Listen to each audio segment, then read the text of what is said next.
We're in the book of Judges again, and we are talking about Jephthah. Today, Jephthah is a wild ride story of rejection and victory and vows that people shouldn't make. If I were going to summarize it up as a hook right here at the beginning of our podcast, but welcome everybody back to the Words of Life with Adam and Kevin. And as I stated before, we are continuing our study with the book of Judges. Today, we are past Gideon and Abimelech and on to Jephthah, is at least the main guy. However, right before Jephthah, we got 5 verses that mention two other guys. And there's not a ton to talk about because we just, quite frankly, don't have a lot of details about them. But I'm going to let Kevin say hello, and then he's going to summarize those 2 guys for you, and then we'll continue on to our story of Jephthah. Yeah, hi Adam, how's it going? It's great. Yeah, so if you're following along with us as far as chapters go, start at chapter 10 is where we are, if you want to open up there and follow along. And in chapter 10, the first 5 verses Adam said, mention these 2 guys, Tola and Jair, right? And they're, we're always talking about, is this all chronologically laid out here and do they overlap and stuff? At least in this case, we know, because it'll tell us after Abimelech, right? So after that whole situation with Abimelech and the faux king for a little while there and that debacle, same thing happens, right? You get Tola arises. He judges Israel for 23 years. After him, Jair the Gileadite arises, and he does 22 years on his stint, and we get to find out a lot of these people have lots of children. Have you noticed this? He had 30 sons who ride on 30 donkeys and 30 cities that they sort of live in there. And so he, again, 22 years. And then he died, and then we kind of get the setup that kind of starts in verse 6 of chapter 10 that's going to then run us up to what it looks like when Jephthah comes on the scene. So we got, if we're doing the math there, at least a good 45 years, perhaps, if they were back-to-back. That's hard to say directly of peace relative in Israel while these 2 guys are judging there. And as Kevin and I were talking offline, assuming the order of the judges is fairly chronological and there's time passing, as they go along, it appears that the culture of Israel continues to degrade overall. Even when God sends a redeemer and there's a judge and he rescues them from the really bad stuff, it just appears that the culture itself is just continuing to erode over time. And even when they come back, they're only coming back this far, right? And they're not quite coming back to where they should be, right? And then they fall and they come back this far, right? And so the separation of what God would love them to be versus what they end up being is farther and farther away. Yeah. At least that seems to be a fairly safe observation. Yeah, and as you look at the book as a whole, right, and you sort of see what's going on, by the time you get to the end where we're reading about things that are just like, what is happening? Like, right. That are just being described as this is how it was, right? And so that appears to be that, there's this slowly, it's down and up and down and up and down and up, and it never gets back to where, it should have been. And as you get into these verses, then in verse 6, right, they, again, do evil in the sight of the Lord. They serve the Baals and the Ashtoreth and the gods of Syria and Sidon and Moab and the Ammonites and the Philistines. Like, it's just on and on the list, They're right? serving all the gods all now, of them. not just one or whatever, right? Yeah. And then it'll specifically say, and they forsook the Lord and didn't serve him, right? So it sounds like it's not even mixed anymore. They've just totally rejected him. And so he sells them off into all those people's hands. And then we'll get the typical, right, crying out of the people, right, that things are bad, things are terrible, right, the Ammonites are oppressing us. And at this time, we get this interesting interjection from God that's different sort of than before, right? Before, we get this thing where they cry out, and then God just sends this judge. And sometimes he will speak directly to the judge, right? We've seen that play out with Gideon, for example, where he talks to him and tells him you're going to do this thing. But he's not really addressing the people as a whole necessarily. And how he did this is hard to say, right? But it says they cried out to him. And then when you go verse 11, it says, the Lord said to the people of Israel, did I not save you from the Egyptians and the Ammonites and from the Philistines and the Sidonians, the Amalekites and the Maonites oppressed you, and you cried out, and I saved you out of their hand, yet you have forsaken me and served other gods. Therefore, I will save you no more. Go and cry out to the gods whom you have chosen. Let them save you in the time of your distress. Right? So he says, I'm done with you. Go cry to your gods, other gods, and see if they will rescue you, right? And to the people's credit here, at least, they, in verse 15, will say, we have sinned. Do to us whatever seems good to you. Only please deliver us this day, right? Like, hey, whatever you got to do, but please deliver us right now. And then it says, they put away the foreign gods from among them and served the Lord. And he became impatient over the misery of Israel, right? So while he says, no, I'm done with you, they then repent effectively and put away all their idols and say, we're in your hand, do whatever you want. And so then he looks and he says, all right, I can't bear the misery of my people who are now trying to serve me. And so that's why he's going to now raise up a judge to save them again. So we see the people repenting. Now, I guess as a quick little sidebar spiritual lesson for us, that true repentance does require a change of heart and change of action. It's a twofold thing. When we are caught up in sin, we can't just say, I'm sorry, and then continuing in sin. I mean, Paul even addresses that. He says, shall we continue in sin that grace may abound? Right. Certainly not, right? And so we see here just an example of real repentance where they were crying out to God, and God said, listen, you made your bed, you sleep in it, right? Basically, little tough love from the Lord. And they eventually say, well, listen, we need to serve the Lord. He's the only one who can save us. Right. Recognizing their inadequacies, recognizing their sin, and then putting away their sin, which is fantastic. But then in amongst the sin list, apparently sleeping with prostitutes and having kids by prostitutes was a thing, right? So we're introduced to Jephthah, who's we're told is a mighty warrior. Right? You don't see that very often of people in the Bible referred to as mighty warriors. You had special guys with David later on. They're David's mighty men. But these guys they had a reputation for being amazing on the battlefield. But he's also the son of a prostitute. Now, Jephthah's father is Gilead, it says. Yeah, and that's interesting, right? Because Gilead is generally a land. Right. Right. So it could be that his father is named after the land as well, right? That could be what's happening. And, that land cover, we say, what is Gilead, right? If you say that today, people are generally going to think of, you're familiar with The Handmaid's Tale, right? Like that's a book and a television series that they, that's where if you Google it now, it's probably what you're going to get, right? But in this time, Gilead is a region that's east of Jordan that's given to Reuben, Gad, and half the tribe of Manasseh, I think, right? So it's when he's talking about this area, it's not a tribe. Right. This is a region of land that encompasses several tribes. So, when you kind of, at the very end of 10, there's this thing that happens, right? That the Ammonites, they come and they encamp in that region, right? And so the people of Israel come together and they say, who is going to fight against the Ammonites? He shall be head over all the inhabitants of Gilead, right? And so who's it going to be? And then and Jephthah was this guy who was a mighty warrior. It says, but he was the son of a prostitute. And we kind of get a little bit of who he is, and who he has a wife, he has children. But what happens is his wife's sons grow up, right? So this is crazy. His wife's sons grow up and they drive him out and say, you will not have inheritance in our father's house, right? Like it's a weird thing that's there. Wait, did you read that as Gilead's sons drove him out? Or Jephthah's sons? No, I read it as his brothers. Yeah, his brothers, right? When Gilead's his own brothers, right, will drive him out.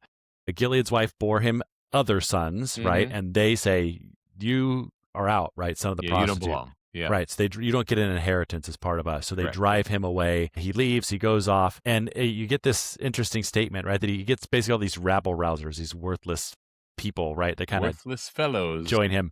Yeah. Right. Because again, he's this mighty warrior. He's out there. So basically he's almost like a regional warlord, effectively, right? Like he's out there, he's living in this place, he's a mighty guy. So all these people kind of gather to him who have been cast out and, tribal gang leader. Right. Effectively. Yeah. Not that he's indicated as engaging in anything like this, but, we'll see this also with David, right? David will be run out when he's on the run from thing, and all kinds of people will go and join him. But who's out there joining him, right? It's all people who are out of favor with the king. Mm-hmm. And if you've got land and you've got whatever and you're good in society, you're not going to go out and join David, right? In the same way here, if things are good, you're not joining Jephthah, the son of the prostitute out in the wilderness, right? Right. You're living it up. And so he has a a small, militia or army at his disposal. Effectively, is what we're being told there. And so what happens is when things get bad, and so what's the start of 11 appears to be happening before the end of 10. Like we're getting some backstory here, because remember the end of 10 was the people of Gilead say, "Who will fight for us?" And they go, "Hey, maybe we should go get that really mighty warrior guy Jephthah, right? Let's go and see if we can get him to like come here and jump in and do this for us." And so they do, right? Come be our leader. We can fight against the Ammonites. And his response, right, is what you might expect. Hey, wait a minute. Didn't you drive me out of my father's house? Like, did you say I have none of this, right? Yeah. Wait. I thought you didn't want to have anything to do with me. Right. But now when things are bad, right, Yeah, now suddenly right. I'm useful to you, right? And, he basically says, like, okay, fine. But and so this is the start of something interesting too, right? He says, fine, but if I come and do this, then I'm going to be sort of the ruler of you, right? I'll be head over all the inhabitants of Gilead. Mhm. And so we're starting to see this thing that's happening. We saw it with the people requesting Gideon to be their king. He said, no, and none of my sons will either. Then Abimelech, one of his sons, does take over and say, I'll be your king. And they're like, oh, okay. So again, we oftentimes think of sort of the Samuel story and the end of that and the people requesting a king at that time, but they're already engaged in that kind of behavior well before that actual event, right? Of them saying, nope, for real, we're done. We're getting a king like the people around us. They've done this several times before. And here's Jephthah saying, okay, yeah, but I'm going to be the ruler of you 2.5 tribes, basically, right? Mm-hmm. And they say, okay, just come and deliver us, right? Yeah, right. And they, in fact, make an oath, right? The Lord will be witness between us if we do not do as you say, right? Of that, yep, that's what's going to happen. We'll set you up. Well, an interesting thing that happens next is that Jephthah, being a mighty warrior, you'd kind of expect him to say, okay, we're just going to gather a big army and we're just going to go and wipe them out. Yeah. But he actually tries diplomacy first, which I think shows a lot of wisdom and discretion and restraint, right? Yeah. And it also shows that Jephthah has a high level of integrity, because you can see later on, we'll talk about the fact that he really keeps vows, right? Despite the negative turnout. And so it seems to me that Jephthah has a really high level of integrity. And so he actually sends messengers to the king of Ammon. Yeah. Basically saying, what's your claim? Why are you doing what you're doing? Right. Yeah, and that whole thing's really interesting in there, and you'll see this come back up again like later when if you're studying the prophets and stuff, right? You'll see things talked about like in Amos and things of the Ammonites and the Amorites and this and who was, and so there's this long historical thing that goes on, and so you'll see this referenced several times in the Bible. But when he's sending this to the Ammonites. The Ammonites are the ones who are there in the region of Gilead against the Israelites in that area, and his response, right, when he says why are you here? His answer is because Israel, when they came up from Egypt, took away my land from the Arnon to the Jabbok to the Jordan, and now give it back peaceably. So his claim is, hey, we were here. And when you came up, Israel, you took away our land from the Ammonites, right? That's what he says. And so Jephthah will go back and forth with this whole like history lesson effectively and say, no. We didn't take away the land of Moab or the land of the Ammonites. That's not what happened, right? And he gives them this story. We came up, right? We said, hey, Edom, remember who is of Esau, and so they're relatives. Can we pass through your land? And Edom said no, right? And that later God will punish them for that. And so they say to Moab, hey, can we pass through your land? He says no, right? He doesn't consent. So they journey through the wilderness. They go around the land of Edom. They go around the land of Moab. They end up on the east side of that side. They didn't go in, though, to either of those two places that you've said we did. And then we sent to Sihon, king of the Ammonites. Heshbon said, please let us go through your land. He didn't trust us either. He brought all his people together to fight against us. And so then what happened was, and again, you can read about this in the Exodus, Israel defeats Sihon and those people, and they then take over the land of the Amorites, right, who inhabited their country. Right. And this is that land. The land we're in right now wasn't yours. It was the Amorites, right? And God gave it to us. And now you're saying give it back to us, but it wasn't yours in the first place, right? There's all this sort of back and forth there. And that's so why are you going to come and take this, right? And he says, go give the land, go to the land that Chemosh, your God, gave you, right? Stay out of the land that our God gave us. You keep what your God gives you. We'll keep what Yahweh gave us. That's right. Everybody he dispossessed before us, we're taking it, right? All right. And of course, Ammon basically ignores him. Yeah, because it was never really about that, right? But that's sort of his thing. I didn't listen to the words that he sent to him, right? No, I disagree, or whatever. Yeah. I don't care about justifications or anyway. Yeah. It was never about that. So we're gonna fight.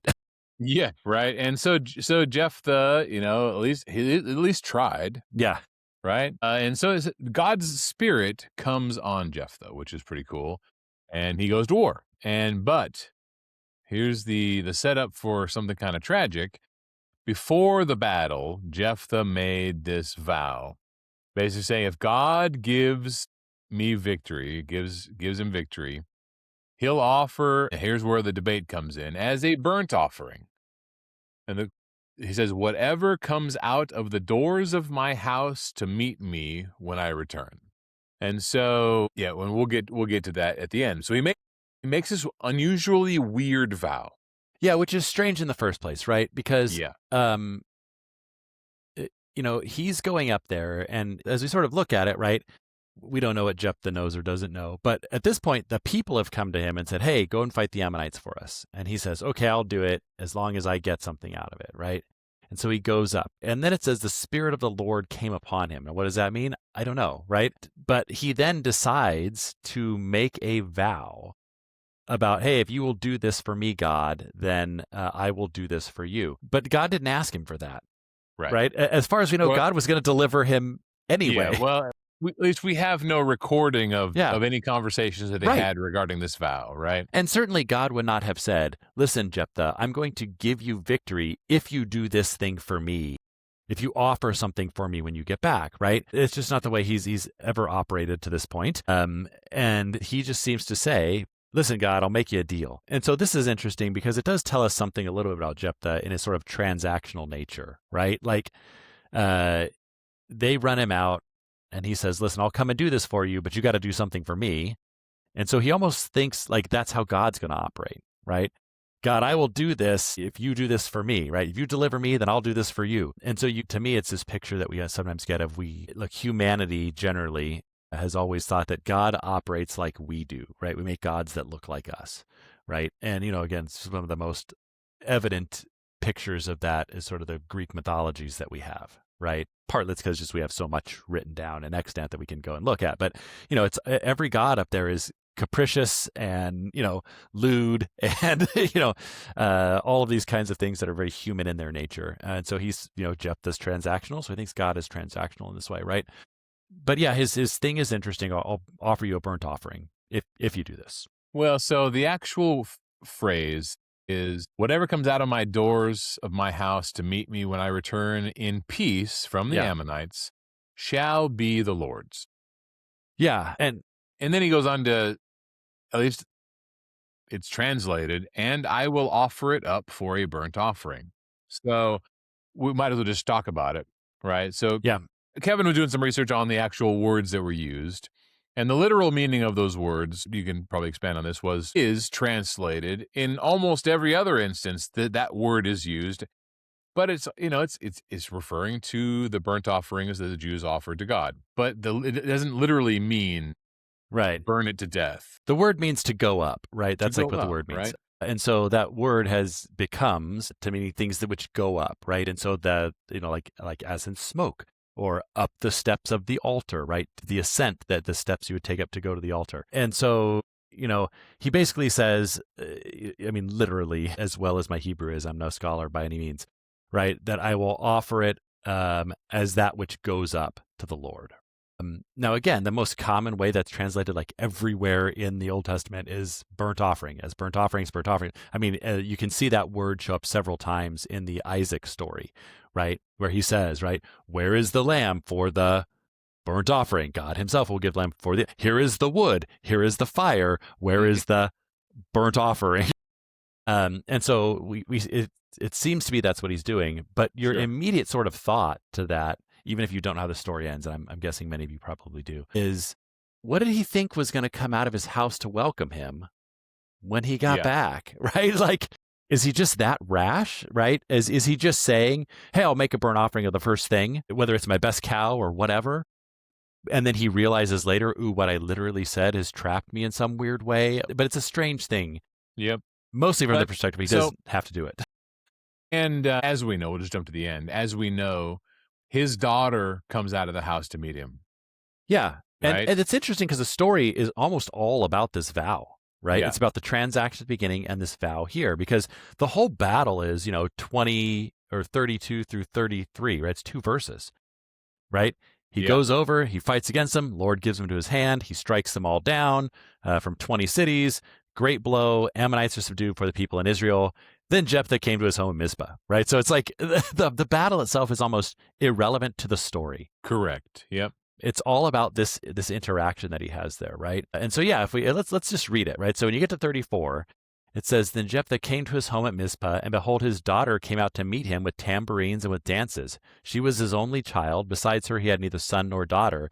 And as soon as he saw her, he tore his clothes and said, alas, my daughter, you have brought me very low, and you have become the cause of great trouble for me, for I have opened my mouth to the Lord, and I cannot take back my vow. And so he sees her, and he realizes, oh, this is what has come out to welcome me home. And it's his only child. It makes it very clear about that, right? Mhm. This is what has come back to welcome me home. And I've made this vow to the Lord, which I cannot take back, right? So he's distraught about it. And he intends to do whatever he was going to do to offer her up to the Lord, whatever that's supposed to look like. Yeah.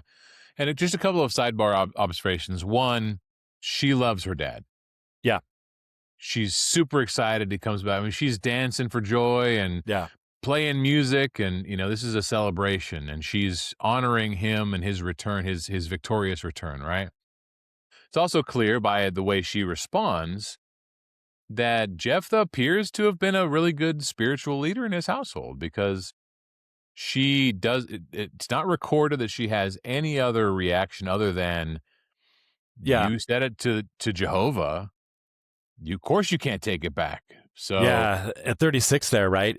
right? You've opened your mouth to the Lord. Do to me according what has gone out of your mouth, now that the Lord has avenged you on your enemies, the Ammonites, right? Like, okay, if you made a vow to the Lord, do exactly as you've prescribed, right? Whatever it was, that's what we're going to do. And so, yeah, you're right. The only recorded bit we have, right, is that she's okay. I mean, super humble and resolved. Obviously, it's affecting her now. This story reminds me of Samuel. Yeah. A lot. Samuel's mom was weeping in the temple, right? And what was the high priest's name that he served under as a boy? Anyway, whoever the priest was at the time thought she was drunk, right? Because she was, distraught in her tears and her distress, praying at the temple. And so she made this vow. She says, I'm not crazy. I'm just distraught because the Lord I'm barren, and I'd really like to bear a child. And she makes a vow basically saying, I will dedicate him to the Lord.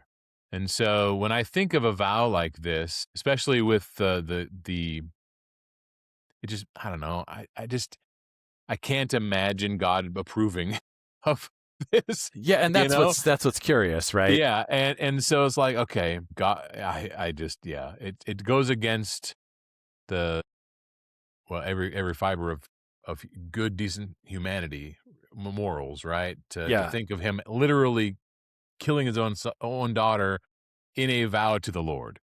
Yeah, and right. And you're right. It does sound Eli, Samuel. Eli, thank you. Serves Yes. under Eli, but it does feel like that, right? Which says, hey, if you do this thing for me, then I will offer him to you as a whole offering, as a servant. He will be yours, right? You give him to me, I'll give him back to you. And in that sense, that's kind of what may be happening here, right? I will give as an offering, whatever it is. And maybe he's expecting his servants to come out and meet him. And so, great, you will now serve the Lord. I will give you up. You will be, right, serving in the tabernacle or however, whatever. I mean, instead it's his daughter, and so he's distraught because he's going to lose her, right? Well, his only child, she represents potentially the future of his lineage with grandchildren and things like that. And if she's going to become, a dedicated servant to the Lord. She won't be marrying apparently, and all that Yeah, kind of and that's where this gets a little interesting, right? So there's two views here, right? One is that no, he goes and he offers her up as human sacrifice, right?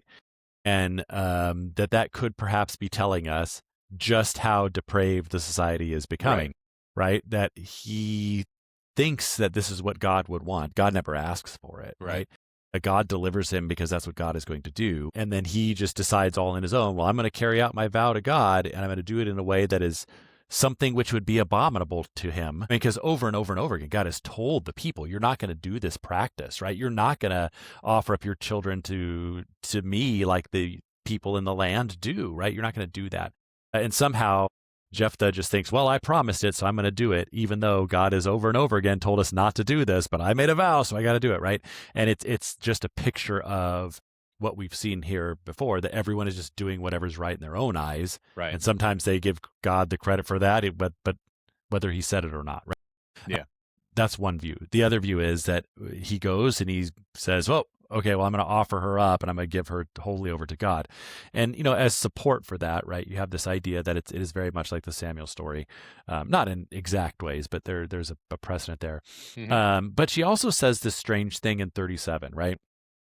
So he says, so she said to her father, let this thing be done for me. Leave me alone for 2 months, that I may go up and down on the mountains and weep for my virginity and my companions.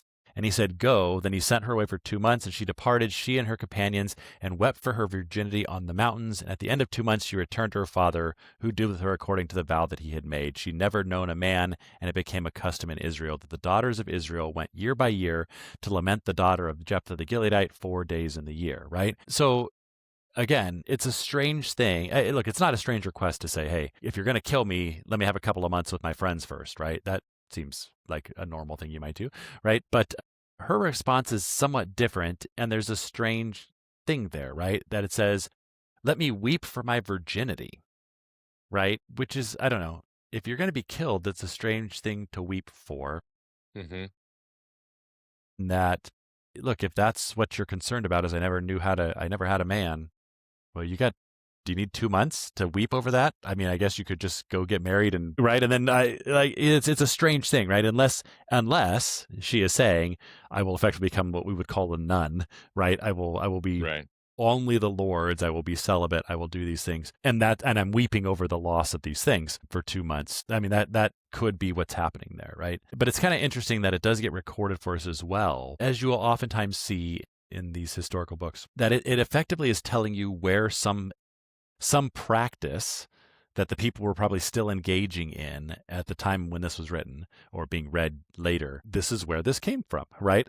It is almost like, wait, why do we have this 4 days every year? The young maids, they go and lament this daughter, right? What's the story behind this? And whoever is writing this down is like, this is the reason we have this custom and this practice, right? Is because of what Jephthah had done and the event that had taken place. We're remembering this historical event, right? It's kind of like the holiday that Esther that happened in Esther, right? Yeah. It's very similar, right? Very and so the similar. Jews always do this got thing established because of this event, and yeah. So and many other things, right? I mean, what we call Hanukkah, which is never described in what we have as the Bible, right? Of that thing, remembers Jewish victory and practice and thing, right? In the time between the Testaments. But when they're doing that, Jesus is there and he's celebrating that festival, that feast there, right? Because again, it's a Jewish thing that you do and it commemorates this event, right? And so it's another one that's very much like that, right? This is where that comes from story. Yeah, exactly. But it also does this interesting thing for us, regardless of what he ends up doing, right? It's now the second long story, right? If you take out Tola and Jair, we don't really have much about, where what should have been a great deliverance gets turned into something that is not good, right? It's sullied, right? We had Gideon, remember, and he said, no, we will not rule over you, right? We will not be, God will be your king. And then he says, everyone give me some of your jewels and things. And he makes this ephod and he sets it up as a memorial, apparently like a victory memorial to himself. Yep. And it becomes a snare of worship to the people, right? And then his son Abimelech goes and does this terrible thing and it lots of people get killed all around, right? And so you're like, oh, what should have been a happy ending turns sour. And you have the same thing here, right? He goes out, he goes off, he does this, he wins the battle. What should have been a happy ending turns sour. And it only does so because, in both cases, independent actions. The people's independent actions separate from God, right? God didn't ask you to make this vow, right? And, certainly, you made this vow to the Lord. And if your vow was actually, I'm going to offer my daughter as human sacrifice, right? Then you definitely shouldn't have followed through with that, right? There's no way you vow something to God, which God says that is abominable. And you say, well, I have to do it because I promised God I would do it, right? But either way, both of these have turned poorly because of man's independent action, right? Separate from what God had told them to do. And so, and again, the story of Jephthah is not even over. There's going to be more. Yeah, exactly. All out here. We could probably get through. Well, so I wonder, do we have time to? I mean, it's just the 7 verses there of wrap up that true. story. So of chapter 12. Right there at the front of 12. I'll just go ahead and read that. So right there in chapter 12, Judges says, the men of Ephraim were called to arms, and they crossed to Zaphon and said to Jephthah, why did you cross over to fight against the Ammonites and did not call us to go with you? We will burn your house over you with fire. Let's just stop right there. Wah. Yeah. Right? You didn't invite us to the war party, so we're going to kill you and burn your house down. Yeah. And this is, again, very similar to the Gideon story, right? How come you didn't call us to go to the battle, right? Mm-hmm. And, we think that's a little bit strange, but what it's demonstrating or showing to us is these people are saying their intent was we didn't get glory. Yeah. Right, in the victory, which already is wrong, because what they should have been saying is it doesn't matter. God is getting the glory no matter what. Right. But they want, hey, Jephthah, you got some human glory, we think here, and we want some of that too. Yep.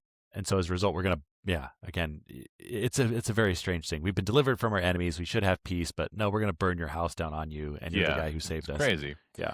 All right. Picking it up there, it says, Jephthah said to them, I and my people had a great dispute with the Ammonites. And when I called you, you did not save me from their hand.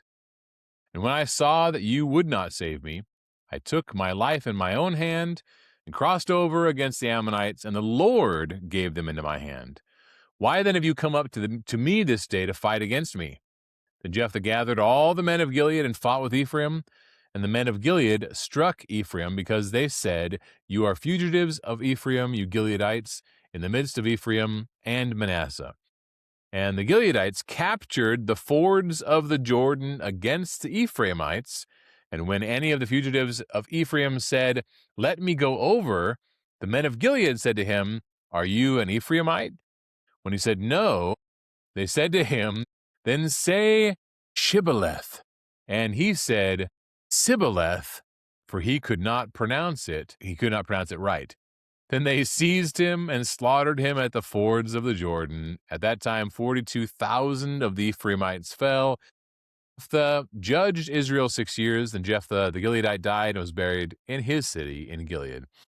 And so I know that my wife Megan loves this story because it's hilarious with these Ephraimites who apparently either just had a speech impediment or they just had a regional dialect mispronunciation of this word, but it's just kind of funny. Well, yeah.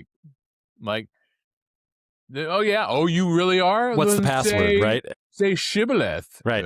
Shibboleth. Like, haha, boom, right? We know you're wrong.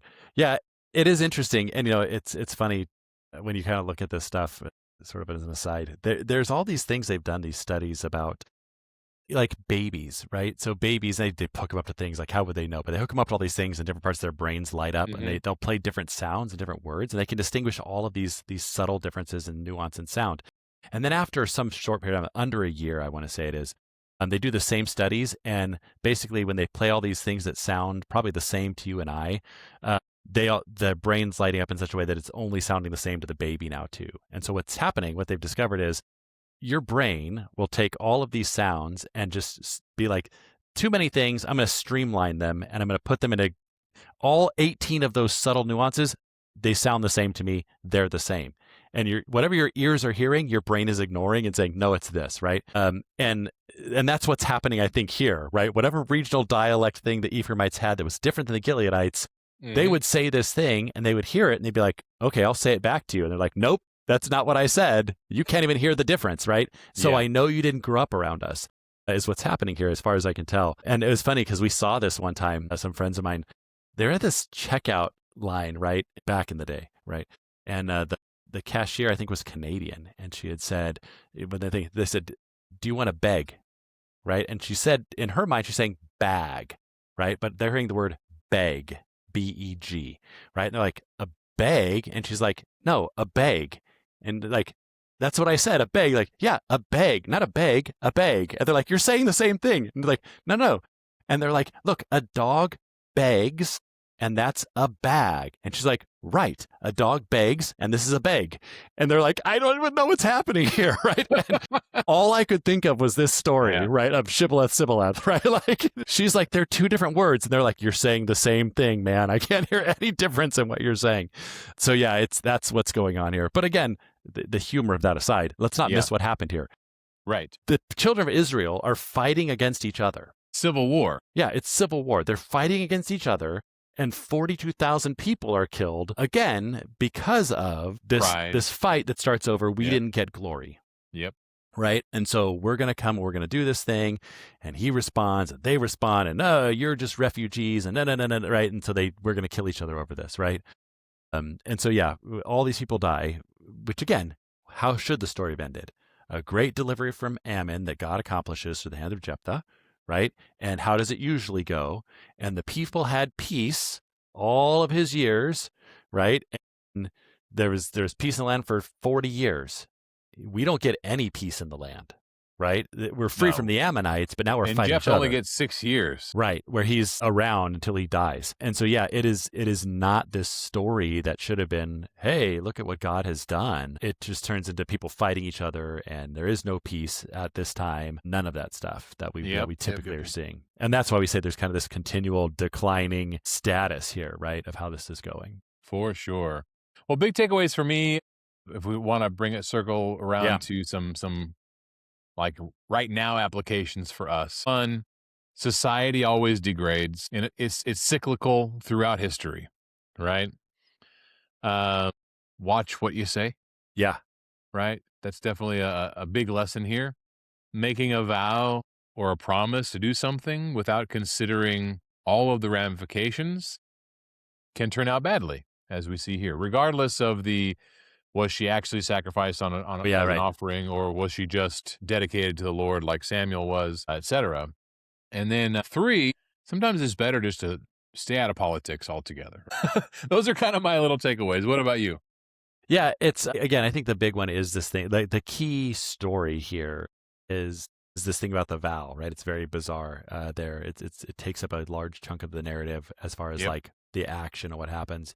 And so I think that's definitely what we're supposed to be taking away, is this idea of, look, be careful what you promise the Lord, right? And also, I think we're supposed to think about something around, look, if you promised God, I will burn my child if you give me this thing, even if that's not what you intended, should you go through with that when you get back? Because God has told you that action is abominable, right? Can we justify things which we know God disapproves of through some other religious avenue, right? And there's a lot of that going on right now as well, right? On either side of the aisle and whatever. People going and saying, well, listen, yeah, it might be awful and horrible, but I got to do it because that's what God wants me to do. And you're like, really? Is that what he said? Or are you just trying to justify what you want to do with this veneer of Christianity, right? And you don't want to speak for God on these kinds of things per se, in this case of Jephthah here. But look, we know God said, don't do that. Do not burn your children to me as offerings. I do not want it.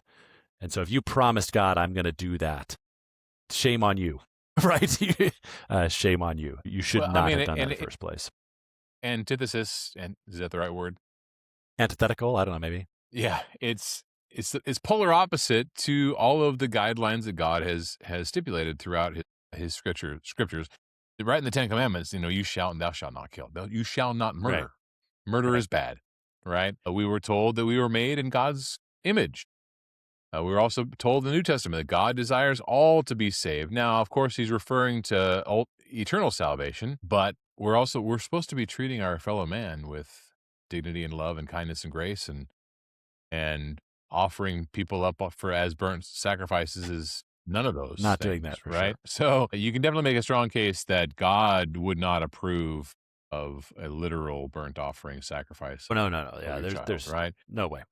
There's zero chance of that happening. And whether it was just Jephthah's twisted conscience based upon cultural influences that made him go through with it, or if it was the burnt offerings side of things, right? I kind of err on the side that it wasn't. That's just my opinion, but take it for what it's worth. So yeah, I mean, but we do need. I mean, the Bible is also chock full of instructions about how to tame our tongue. Yes. Or to try to tame our tongue. James says you can't tame the tongue. Yeah. And so, yeah, watch what you say. That's the biggest takeaway, and especially in the idea of vows. But it also kind of doubles down on how important making a vow actually is. Like the wedding or the marriage vow. We see people not really taking that to heart, whether it's one spouse or both together or whatever. When one spouse decides that vow doesn't mean as much as they said it was, they're not holding on to it, then your marriage will collapse, Yeah. So, anyway, we can go on. Lots of sidebars. But, that's it. Good story. Next week, we'll pick it up to Ibzan, Elon, and Abdon. Yeah, how far do they go? Well, that's just it. Then you roll right into Samson after that. So, and then it was Samson. Chapter after chapter, yeah. We'll blitzkrieg 3 more judges and get right into Samson. And looking forward to that. I'm sure there's no lessons for us to learn from mighty Samson, right? Yeah, that's an interesting one for sure. So we'll dig into that over the next couple of weeks, I'm sure. Samson may actually end up being a couple of weeks. I'm sure he's getting multiple chapters. There's and lots and lots of stories. Samson, so it's not even just like a long one story with lots of details. No, it's this and this and this and this. There's so many facets to his recounting his story. So, but that's it for now. God bless everybody, and we'll see you next week.